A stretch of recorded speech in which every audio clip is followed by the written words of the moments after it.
Hello everyone, আজ দুপুরবেলা থেকে ব্লগটা শুরু করছি। সকাল থেকে না ভিডিও করিনি শুরু, ঠিক আছে। এখন যাচ্ছি ব্যাংকে। আজ হচ্ছে 24 তারিখ, তো আমাকে যেতে বলেছিল আজকে, ওই জন্যই আর কি যাওয়া। দেখি কি হলো না হলো, ঠিক আছে। আর তোমাদের কথা মতো আমি ওই ব্যাংকের থেকে যা টাকা ছিল সব আমি তুলে নিয়েছি। আর দেখি যদি আজকে মানে কোনো রকম ফেসলা না হয়, ঠিক আছে, তো আমি ব্যাংকের বইটাকে বন্ধ করে দিয়ে চলে আসবো। তো সেই চিন্তা ভাবনাটা নিয়েই আর কি বেরোচ্ছি এখন। তো দাদা ভাইয়ের একটা ভাড়া আছে, কোথায় বললো, কোথায় রে? বসিরহাট যাবে, তারপর আর কোথায় কোথায় যাবে। তো ওই জন্যই ও গাড়ি চার্জে বসিয়েছে, ও আমাকে এখন নিয়ে যেতে পারবে না। ওই জন্য আমি সাইকেল নিয়ে আসলাম বুনুর কাছ থেকে, টুনি বুনুর কাছ থেকে। টুনি বুনুর কাছে আমার সাইকেলটা দেওয়া আছে, ওই বাড়িতে রাখলে আর কি এমনি পড়ে থাকে, নষ্ট হয়ে যাবে, তো ওই জন্য দেওয়া আছে যে চালাক ভাই বোন।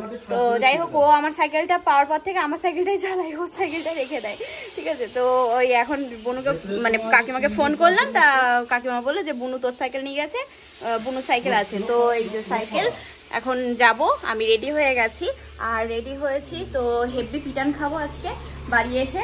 এখন আপাতত আমাদের শক্তি কাকুর বউ উপরে আছে, ঠিক আছে। এই যে এই হচ্ছে পরিস্থিতি। সেই মানে আগে কলেজ বা স্কুল বা টিউশনি পড়তে যাওয়ার সময় যেরকম করতাম, যে পুরো একদম আলমারি থেকে টেনে টেনে জামা কাপড় সব বের করে এরকম বিছানার উপর ছড়িয়ে থুতাম, তো সেই অবস্থাটা হয়েছে এখন। হেভি দেবে বাটাম আমাকে, ঠিক আছে। তো ওই জন্যই আমি তাড়াতাড়ি আগে পালাই। চশমাটা পরতে হবে, কারণ রোদের তাপ লাগলেই ব্যাস আবার মাথা যন্ত্রণা শুরু হয়ে যাবে সেদিনকার মতো। ওই জন্য একে পরেই যাব। চলো, দুগা দুগা। অনেক বছর বাদে, প্রায় 1 বছর বাদে আবার সাইকেলে হাত দিলাম, তো একটু কেমন যেন মনে হচ্ছে, ভয় ভয় করছে। চলো আস্তে আস্তে যাই। ব্যাগ তো নিয়ে নিয়েছি, ব্যাগের মধ্যে আছে কাগজপত্র। ভিতর রাস্তা দিয়ে যাব, অসুবিধা কিছু হবে না। এই রাস্তাটা, চলো। সবার সরকার থেকে ঘর দিচ্ছে, বাড়িটারি হচ্ছে, আমার আর সরকার থেকে ঘর দিল না গো, কি দুঃখ আমার। সরকারের কাছে একটা হেভি করে আবেদন করতে হবে, বুঝেছো, আমার একটা ঘর দেওয়ার জন্য। দেখি বাড়ি এসে আবেদনটা যদি লিখতে পারি তাহলে একটা ঘর পাওয়া যাবে। তাই সবাই মাত্র ব্যাংকের কাজ মিটিয়ে বেরোলাম। মার বইটা ঠিকঠাক করে নিলাম, কিন্তু আমারটা কোনো রকম কোনো কিছুই বোঝা গেল না, ঠিক আছে। আবারও ম্যানেজারের সাথে কথা বললাম যে কীভাবে বিশ্বাস রাখবে আম জনতা, বলো এরকম হলে। বলছি দেখছি কি করা যায় না করা যায়, এই হচ্ছে কাজ। আদেও পাবো না, তবুও একটা চেষ্টা করা যেতেই পারে। হ্যাঁ, বেরিয়ে তো বললাম, এখন হাঁটতে হাঁটতে যাচ্ছি। দাদা ভাইয়ের ব্যাংকের বইটা একটু আপডেট করে দিতে বললো, তো ওর ব্যাংক আবার আলাদা, যেতে হবে আমার সেখানে। টোটো ধরে নিলাম, সাইকেলটাকে গ্যারেজে রেখে দিয়েছি, বুঝেছো। এই রাস্তায় বিভৎস ভিড়, এদিকে সাইকেল চালানো মুশকিল হয়ে যাবে। ওই দেখো অবস্থা, দেখেছো, ওই জন্য সাইকেলটা নিয়ে আসিনি আমি। তো নেমে গেলাম টোটোর থেকে। এই যে এই ব্যাংকে যাবো, দেখি খোলা আছে। হ্যাঁ আছে, ওই তো উনি যাচ্ছেন। কখনো যাইনি এই ব্যাংকে, এটাই হচ্ছে মুশকিল, বুঝেছো। দাদা ভাইয়ের বই এই যে কমপ্লিট। এবার যাই, এখান থেকে টোটো বা অটো ধরে নিই, ধরে তারপরে স্টেট ব্যাংকের সামনে নামবো, দেন ওখান থেকে আমি সাইকেল নিয়ে চলে যাবো। হ্যাঁ চলো। নদীতে এখন ভাটা, পুরো নৌকা দেখো কত নিচে। চলো হেঁটে হেঁটে যাচ্ছি। টোটো পেলাম না, ওই সামনে দেখি, দেখো দেখো দেখো পুচকেগুলো দৌড়াচ্ছে, দেখো কি সুন্দর, লাইন দিয়ে আসছে সব কটা। তাই যে টোটো পেয়ে গেলাম, উঠে পড়লাম, এখন যাই আস্তে আস্তে। চল, এই যে এখন যাচ্ছি আমি, গ্রামের রাস্তায় ঢুকে গেছি, তাই টুকটুক টুকটুক করতে করতে যাওয়া আর কি। সকালে শুধু চা খেয়ে বেরিয়েছি, খিদেও পেয়েছে ব্যাপক। 3টে বাজে এখন, তো সব কাজ টাজ মিটিয়ে তারপর তো যাওয়া। ঘোলা ঘোলা হয়ে গেছে আসলে, ওই ফোনে কথা বলছিলাম তো ঘামটাও লেগে গেছে, আর তাতে ক্যামেরাটা যেন একদম পুরো ঘোলাটে ঘোলাটে লাগছে।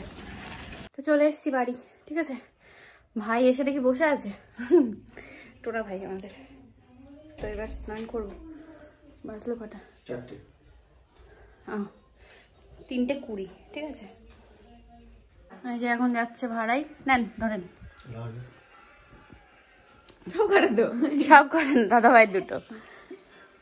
বাড়ি এসে বৌদিকে বললাম একটু চা করে দাও, মানে ভীষণ আর কি খিদে পেয়েছে, মাথাও যন্ত্রণা করছে, তো ওই জন্য এই চা আমার আর এই যে মা খেতে খেতে আবার দিকে গেল। আর এখানে আছে হচ্ছে কাঠবাদাম, জেঠু দিয়ে গেল, আরও আছে ওইদিকে আছে কাঠবাদাম, না সরি এটা কোটো বাদাম বলে, ভুলে যাচ্ছি। এখানে এখন ভাত নিয়ে এসছে মা, ভাত, এটা হচ্ছে মাছের তেল, তাই তো বৌদি? মাছের তেল, হ্যাঁ সিম দিয়ে আর পেঁয়াজ দিয়ে, আর এটা হচ্ছে পালং শাক মটরশুঁটি টরশুঁটি দিয়ে, আর এই হচ্ছে মাছ। তা মাছ বললাম পেটি, বলছে নেই পেটি নেই, দুঃখিত, তো এখন খেতে হবে কষ্ট করে। আর এই দেখো বাটিটা বড্ড ছোট হয়ে গেছে বলো, আমিও সেটাই ভাবছি যে একদম ছোট হয়ে গেছে, এত ছোট বাটিতে খাওয়া যায়। আর ভাত এনেছে দেখো, বাপ রে বাপ, মানে আমার দুবেলার খাবার। ঠিক আছে খেয়ে নাও। এই কটা আমার, আর এগুলো সব পান্ডে ফান্ডেদের, ঠিক আছে। ও খাচ্ছে আর ঘুমাচ্ছে, দেখ অবস্থা ওর একটু। কে পান্ডে? পান্ডে, ও ওই যে খাচ্ছে তো, সকাল থেকে আর দুটো পাবি, বস। খেয়ে যাচ্ছে। বাড়ি এসে ভাত টাত খেলাম, খেয়ে আবার এই যে রেডি হচ্ছি, এখন বেরোবো। ব্যাগটা নিয়ে নিয়েছি, এর মধ্যে মার কয়েকটা জামা কাপড় আছে, আর তার থেকে আছে হচ্ছে বেশি আমার, ঠিক আছে। তো বিশেষ করে কয়েকটা শাড়ি এখানে নিয়ে নিলাম সুন্দর সুন্দর দেখে, তো এই শাড়িগুলো আর কি পরবো, পরে আর কি ভিডিও বলছি, লাইভ আসবো, তো ওই জন্যই। যাই হোক, মা যেহেতু ব্যাগ নিয়েছে তো মার ব্যাগের মধ্যেই নিয়ে নিচ্ছি, আমি ওখানে গিয়ে নামিয়ে নেবো, ব্যাস হয়ে যাবে। ওরে বেটা চওড়াই হবে না তো, দাদা ভাই গেছিল একটা ভাড়াই, তো চলে এসছে, দেখি বেরোবো, সন্ধ্যা লেগে গেছে ভাই। বেরিয়ে পড়লাম এখন, ঠিক আছে, এবার এগোচ্ছি। হ্যাঁ এই যে সব জিনিসপত্র, ব্যাস চলো দুর্গা দুর্গা। ও বেতো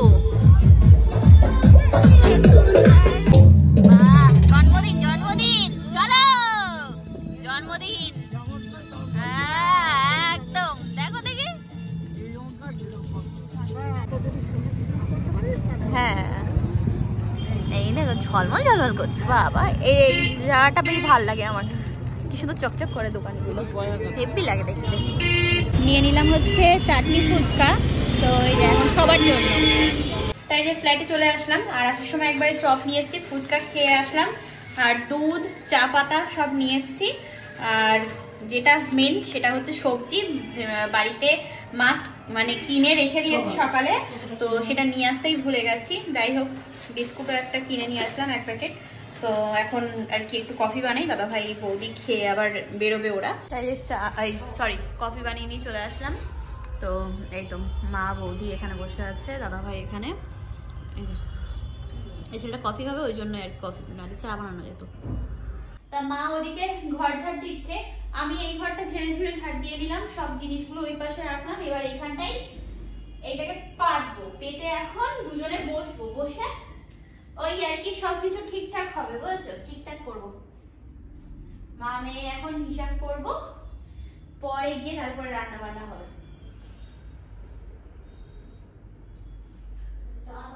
হ্যাঁ চা করবো, দাঁড়াও এটা পেতে নিয়ে করছি। আমি আসলাম হচ্ছে খাবার আনতে, এই যে নিয়ে চলে আসলাম, ঠিক আছে। রাতের খাবারটা আজকে বাইরের থেকেই তরকা আছে এর মধ্যে, তা একবারে খাবার দাবার নিয়ে তারপর তাই কাজে বসবো ভাবলাম, নাহলে যদি নিচে দোকান বন্ধ হয়ে যায় তাহলে হয়ে যাবে মুশকিল। ঘরে বাজার টাজার কিচ্ছু নেই, ফ্রিজে এইটুকুনি দুটো ছোট ছোট গাজর আছে, একটা শাক আলু আছে, আর এইটুকুনি একটা টুকরো আদা আছে, আর লঙ্কা আছে কয়েকটা, ব্যাস এই, আর তাছাড়া কিছু নেই। চাল ডাল আছে, তো এখন আর ভাল লাগছে না, কারণ এই কাজগুলো এতগুলো মাল সেগুলো সবকিছু ঠিকঠাক করতে হবে, তো ওই জন্যই আর এনার্জি পাচ্ছি না। তো যাই হোক কাজ করে নিই, পরে কথা বলছি। তাই যে এখানে এখন খাওয়া দাওয়া করব, তো দুজনাই যেহেতু তরকা রুটি, তো ওই জন্য তিনটে করে এনেছি রুটি, মার আমার, আর এই হচ্ছে তরকা। আসার সময় এরকম ঘাস আর কি কিনে নিয়ে আসলাম, এটা দেওয়ালে লাগাবো ওই জন্য অনেকটা। দেখি এখানকার তরকা আমি ফার্স্ট টাইম, কেমন হবে জানি না, তাও। তা রাত হয়েছে বেশ অনেক, এখন বাজে হচ্ছে, আরে বাপরে 2:45 বাজতে যায়। মা শুয়ে পড়েছে, এবার আমিও আর কি শোবো। মুখ চোখ একদম পুরো একদম ফ্রেশ করে নিলাম, ঠিক আছে। নাইট ক্রিমটা মেখে এবার আর কি ঘুমাবো। রাত ভালোই হয়েছে, ঘুমও পাচ্ছে, চোখ টোক মানে একদম চোখ পুরো একদম বন্ধ হয়ে আসছে। তো যাই হোক, আর বেশি কথা বলবো না, আজকে ভিডিওটা এই পর্যন্তই রাখবো। জানি না কতটা কি হয়েছে, এবার ভিডিও এডিটিং করব, করে তারপরে তাই ঘুমাবো। তো চলো আবার আগামীকাল তোমাদের সাথে দেখা হচ্ছে, ঠিক আছে? আজকের মতো টাটা বাবাই, good night and sweet dream, tata.